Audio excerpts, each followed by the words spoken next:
Oke, rolling. Assalamualaikum warahmatullahi wabarakatuh. Wah, Ketemu lagi dengan acara kita yang pastinya asik, ngepot edisi spesial. Kenapa spesial? Pertama, saya biasanya ini bertiga, jadi ada teman dua nih biasanya. Nah, sekarang ini spesialnya karena saya sendirian. Biasanya tiktokan bertiga. Dan lagi spesialnya karena edisi khusus ini kita ada di kampung apa Pak? Amunkai, Distrik Tanah Miring, Kabupaten Merauke, Provinsi Papua Selatan. Jadi kita lagi berada di ujung timur Indonesia tercinta ini. Kebetulan tadi saya keliling-keliling dan ternyata ketemu dua orang istimewa nih. Dua orang istimewa, satu alumni Polbangtan gua ya. Polbangtan Manokwari, Pak. Polbangtan Manokwari. Nah, yang satu lagi Pak Gapoktan ya. Nanti kita banyak cerita tentang bagaimana pertanian Indonesia yang katanya sudah mulai dikurang sukai sama anak-anak muda ya. ya, betul. Kayaknya tenaganya udah mulai banyak yang ini ya, kolonial. Jadi tenaganya udah banyak berkurang gitu ya. Dan rasanya momen sekarang ini istimewa. Selain tadi kita berada di ujung timur Indonesia luar biasa, kita juga akan ngobrol, kebetulan ketemu sama salah satu alumni Polbangtan Manokwari yang lagi magang ya. Lagi ikut program, Pak. Program apa itu? Program MSIB. MSIB. Oke, jangan cerita banyak dulu. Sebelumnya kita kenalkan dulu dari Pak Gapoktan. Monggo Pak Gapoktan. Terima kasih atas waktunya, Pak. Ya, perkenalkan, nama saya Muhammad Rohim. Saya Ketua Gapoktan Bina Tani, Kampung Amunkai, Distrik Tanah Miring. Nah, kebetulan saya tinggal di SP8 sini dari kecil, jadi mungkin perkenalannya itu dulu, nanti kita lanjut lagi. Siap. Kalau Injil? Ya, baik. Terima kasih, Pak. Perkenalkan, nama saya Injil Lia Makatanging. Saya alumni Polbangtan Manokwari angkatan 2020. Kebetulan sekarang di Amunkai sedang mengikuti program MSIB sebagai mentor, Pak. MSIB itu apa itu? Magang dan studi hidup dan bersertifikat. Oke. Nah, ini Pak Gapoktan. Gak apa-apa ya, saya panggil Pak Gapoktan aja, biar asik. Bener gak sih kondisinya bahwa petani ini sudah terlalu banyak proporsinya untuk yang katakanlah usia lanjut dan anak mudanya kurang minat ke pertanian? Iya, betul, Pak. Untuk anak muda, untuk umur-umur sekarang atau di zaman sekarang itu sangat-sangat kurang berminat. Ya, 1-2 saja, Pak, yang berminat di bidang pertanian. Kebanyakan mereka mungkin kerjanya ya tujuannya jadi pegawai, PNS dan lain sebagainya. Karena kalau untuk di pertanian memang agak kurang minat. Tapi sebentar Sobat Tani. Tapi Gapoktannya muda ya? Kan salah satunya, Pak. Oh, tadi termasuk salah satunya. Termasuk salah satunya. Nah, buat Pak Gapoktan sebelum ke Injil ya nanti ya. Pak Gapoktan, awal mula Pak Gapoktan kemudian minat menekuni pertanian nih Pak Gapoktan. Apakah orang tua dulu juga petani? Kemudian, tapi kan biasanya kalau lihat orang tuanya kayaknya capek hari-hari panas segala macam gitu kan, terus jadi kayaknya malas kan gitu. Tapi kenapa Pak Gapoktan kemudian minat ke pertanian? Iya, jadi kalau untuk minat itu kebetulan saya punya orang tua, dari nenek saya pun petani. Kebetulan saya punya orang tua pun petani, dan tahun-tahun 90-an itu saya dibesarkan dalam kondisi yang memang dari awal orang tua saya itu bertani dari nol sampai alhamdulillah sekarang saya berminat bertani karena memang kemauan saya pribadi, Pak. Dalam arti untuk kehidupan saya sehari-hari, bertani itu ternyata bagi saya itu hobi, jadi menyenangkan. Catat, bertani itu adalah hobi dan menyenangkan. Tapi kan pasti ada cuannya kan Pak? Ya, kalau cuan itu bonus, Pak. Luar biasa ya, cuan bonus.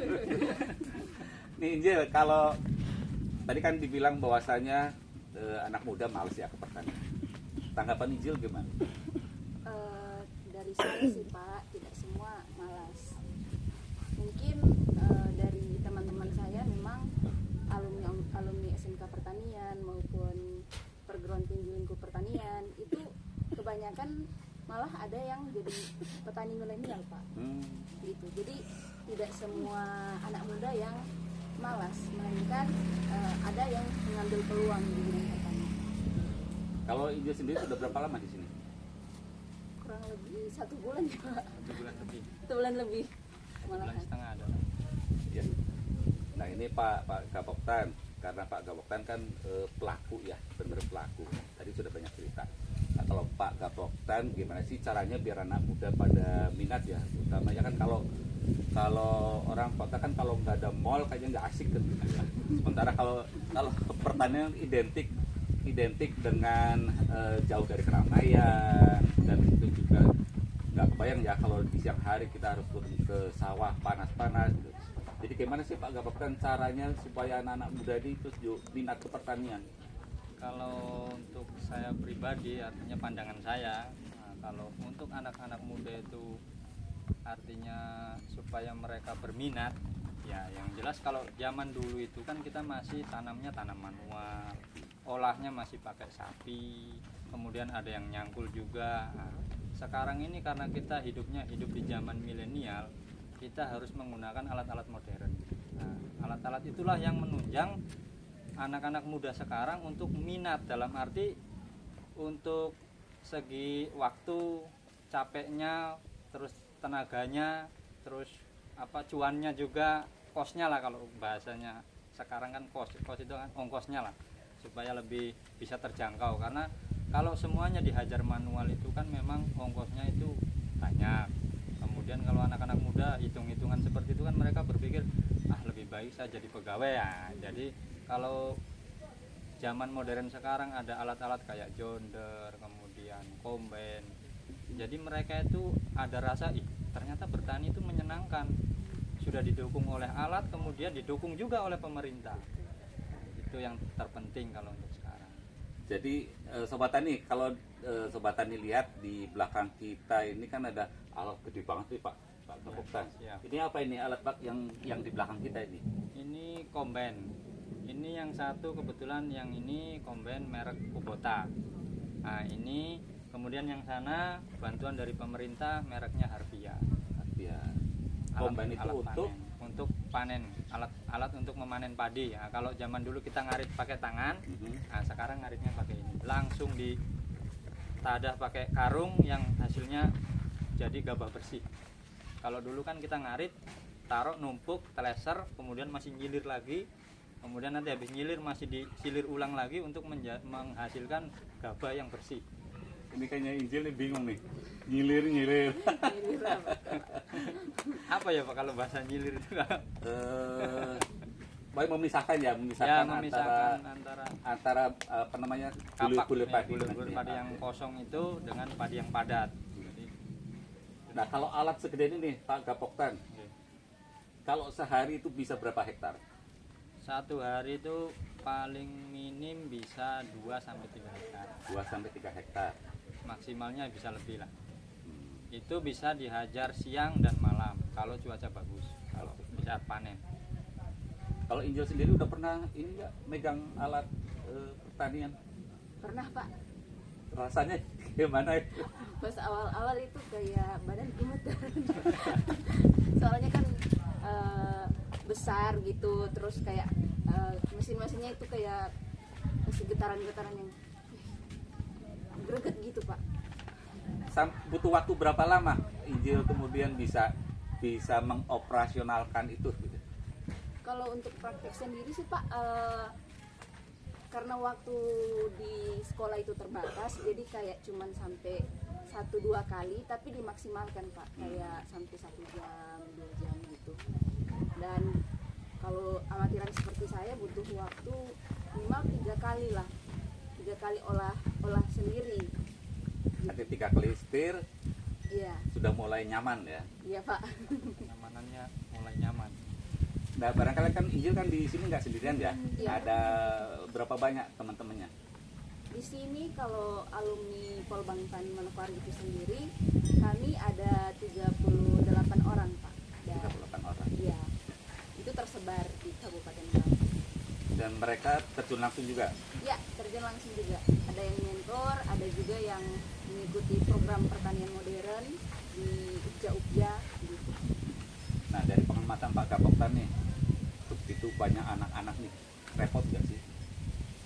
Kalau untuk saya pribadi sih, kalau untuk repot, ya repot, tapi kan kalau saya pribadi ya itu tanggung jawab kita selaku anak-anak itu kan butuh pengalaman. Kalau untuk teori mungkin mereka ada lah, tapi kalau untuk pengalaman kerja di lapangan, praktek langsungnya kan mereka harus terjun langsung ini dengan petaninya. Makanya di sini saya selaku Gapoktan dan saya diberikan amanah untuk membimbing mereka, ya saya usahakan senyaman mungkin. Kalau bagi saya itu sudah tanggung jawab saya membuat mereka itu nyaman belajar supaya mereka itu punya keahlian, nanti sepulangnya dari sini ada yang mereka bawa untuk masa depan mereka dan bisa dikembangkan. Dari pengalaman mendampingi adik-adik ini, ada nggak mereka yang begitu berapa kali setir terus kayaknya pengen lagi? Oh banyak Pak, hampir semuanya Pak. Kita kasih satu kali kesempatan itu 14 orang itu bisa bergiliran Pak, nggak mau berhenti. Cuman kadang-kadang ada waktu, makanya kita atur waktu. Kadang-kadang ada kegiatan, kadang-kadang ya pas tidak ada kegiatan mereka juga tanya-tanya karena antusiasnya itu. Saking antusiasnya mereka selalu nanya, Pak ada kegiatan enggak? Pak ada kegiatan enggak? Ya Sobat Tani, tadi kan dibilang bahwa ternyata asik ya, Iya, Pak. bertani itu memang asik. Sangat. Pada akhirnya kita akan tahu gitu, jadi nggak usah ragu kalau kita mau bertani ya. Faktanya pemerintah juga sudah mendukung ya. Ya betul Pak. Nah, soal dukungan pemerintah nih, apa saja yang sudah, katakanlah yang program pemerintah yang kemudian mendorong anak-anak muda itu supaya minat ke pertanian dari pengalaman Pak Gapoktan? Kalau dari pengalaman saya dari dukungan pemerintah, sebenarnya pemerintah mendukung pertanian itu sudah dari dulu. Dari segi pupuknya, beliau sudah subsidi pupuk, kemudian dari TR2-nya, beliau sudah ada beberapa yang kayak organisasi Ukja Center contohnya, dibantulah itu alat-alat Alsintan. Kemudian kalau di tahun-tahun sekarang ini kebetulan pemerintah memberikan program OPLA, optimalisasi lahan rawa, yang tujuannya itu diberikan langsung kepada petani supaya penerima manfaat itu langsung kepada petani. Makanya anak-anak muda milenial sekarang kan mereka itu jadi semangat dengan dukungan pemerintah yang amat sangat mendukung sekali, ya bisa saya katakan 100% lah mendukung pertanian dalam hal alsintannya. Kemudian alsintan itu dalam arti ada TR2, ada jumpernya, ada pompanya, kemudian ada mesin tanamnya, ada lagi rumah pompa dan lain sebagainya, perehapan saluran irigasi dan lain sebagainya. Itu makanya kita semangat, artinya dalam arti untuk bertani itu kita jadi tambah semangat gitu. Nah, sekarang ini kan sudah eranya modern Injil ya. Kalau misalnya Injil nih mau bertani, katakanlah sendiri nih, Ya. sendiri, artinya kan modalnya kan harus ada apa aja nih yang harus disiapkan Injil. Kalau misalnya Injil kan mau ngolah lahan, dan untuk luasan berapa dia efisien untuk dikelola sendiri, artinya dia juga punya tenaganya cukup, kemudian alatnya ada. Berapa hektar biasanya bisa dia kelola kalau itu sendiri? Kalau untuk sendiri dan kemudian alsinnya, dukungan alsinnya ada, itu kita bisa garap sampai 10 hektar bisa. 10 hektar Satu orang. Itu kalau artinya itu sudah kemauan kita karena hobinya bertani itu. Makanya kalau kita hobi bertani itu Pak, 1 hektar menurut kita itu tangguh. 1 hektar, 2 hektar, 3 hektar, 4 hektar tanggung Pak. Karena saya sendiri garap itu 7 hektar. Saya Sendiri? pribadi sendiri Pak. Saya kelola sendiri dan saya rawat sendiri. Ya, 1-2 kali kita minta bantuan orang, kita bayar harian. Kadang-kadang juga kita royongan, artinya royongan itu kita secara gantian. Hari ini saya nyemprot, beliau punya, besok beliau nyemprot, saya punya. Jadi kadang-kadang bukan dalam bentuk uang, Uang. tapi tenaga gantian Ya, ya. gantian. Gotong royong lah ya. Ya, gotong royong. Karena itu dia. Siap, Jadi Pak. ternyata masih ada ya. Kalau di sini masih banyak Pak yang seperti itu. Dan rasanya memang gotong royong yang kita memang menjadi jiwanya Indonesia ya. Iya. Ternyata juga di bidang pertanian ini sangat berguna ya. Karena kalau kita harus membayar kan berarti harus ada uang cash ya. Jelas Pak. Sementara kadang-kadang tidak cukup tersedia itu, sehingga kalau kemudian dengan sistem gotong royong kan gantian. Ijil, barangkali ada yang mau ditanya ke Pak Gapoktan mumpung ada di sini. Monggo. Mungkin dari sekian banyak pertanyaan, cara Bapak untuk mengatasi kayak udah capek, udah lelah di pertanian gitu, Nah ini nih. solusinya apa sih Pak supaya tetap mau masuk di bidang itu? Makanya namanya bertani itu kan satu tadi kita harus hobi. Hobi itu kan supaya tidak terputus. Kemudian memang kadang-kadang rasa lelah itu ada, timbul. Jikala kita itu lagi kena musibah. Artinya musibah begini. Di saat kita tanam mungkin musibahnya kebanjiran. Mungkin juga musibahnya karena wereng. Nah, karena hama wereng. Kemudian kena ulat gerayak contoh. Karena kan namanya tanaman padi ataupun apapun yang berbentuk tanaman itu hama dan penyakitnya kan pasti ada.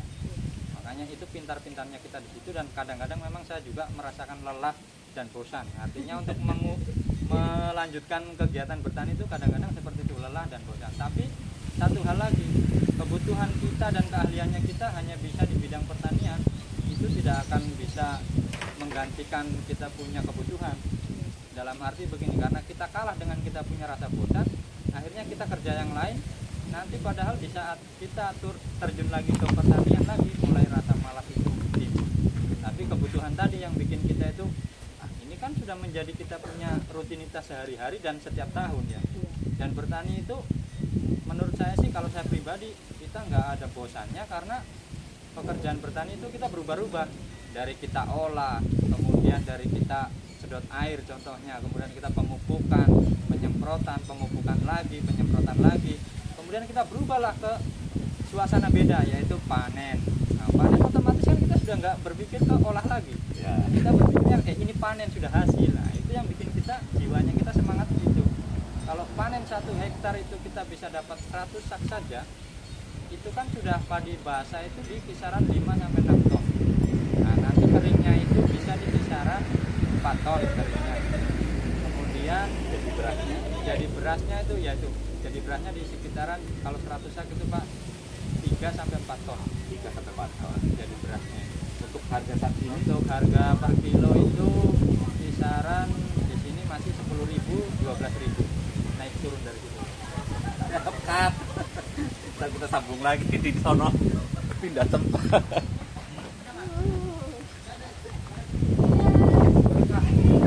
Iya. Ya, cut, Pak. Cut. Cut.